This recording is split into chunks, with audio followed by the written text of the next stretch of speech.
రైతు సోదరులకండి నమస్తే అండి. మన ధూమ్ధామ్ ప్రాడక్ట్ గురించి చూడండి, ర్యాప్సోడ్ ఏ విధంగా ఉందో ప్రజెంట్ చూడండి. ఈరోజు కొట్టి 6 రోజులైంది. ఒక డ్రమ్ము కంటే 200 లీటర్లకి నీటికి 1 లీటర్ చొప్పున కొట్టారు. ఏ విధంగా బ్రాంచెస్ వచ్చాయి చూడండి. అంటే నమ్మశక్యంగా బ్రాంచెస్ అండి. అంటే మన తెగులుకు ప్లస్ చిగురు బాగా వస్తుంది. ఇప్పుడు చూడండి, మన బూడిద ఉంటే బూడిద రోగం కూడా కొట్టాము. ఇప్పుడు చూడండి, బూడిద రోగం కూడా లైట్గా ఆటికే చూడు ఎలాగుందండి, వెనకాల వాడిపోయిన మాదిరి. ఇప్పుడు చూడండి, ఇది అన్నదమ్ములది 2 ల్యాండ్లు. ఒక ల్యాండ్లో ర్యాప్సోడ్ స్ప్రే చేయించాము, ఇంకో దాంట్లో చేయలేదు. క్లారిటీ గమనించుకోండి. ఇదంతా చూడండి, ఇదంతా కొట్టిన ల్యాండ్. ఇక్కడ చూడండి బ్రాంచెస్ ఏ విధంగా వచ్చాయో. బ్రాంచెస్ చూడండి ఏ విధంగా ఉన్నాయో చూడండి. ప్రజెంట్ ఈరోజు కొట్టి 6 రోజులు అవుతుందండి. ప్రజెంట్ బ్రాంచెస్ కొట్టన్ ల్యాండ్ కూడా చూపిస్తాను చూడండి.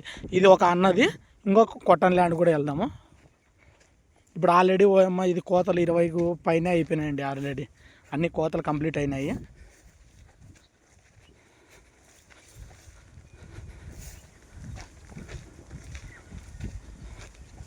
ఇక్కడ నుండి కొట్టలేదండి, ఇక్కడ నుండి గమనించుకోండి కొద్దిగా.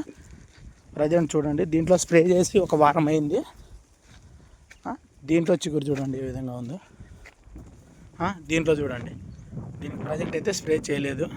కానీ అక్కడ చూడండి, వాటికంతా ఆకు కూడా లీఫ్ అనేది అట్లా ఎండిపోయినట్లు కనిపిస్తుంది. ఇవి చూడండి చెట్లు సేమ్ 2 ఒకటే రోజే నాటిండేవి. చూడండి, దానికి దీనికే వేరియేషన్ చూడండి. అంటే 1 వారం కిందట అనేది మనం ర్యాప్సోడ్ స్ప్రే చేయింది అండి. 2 పక్కనే అండి.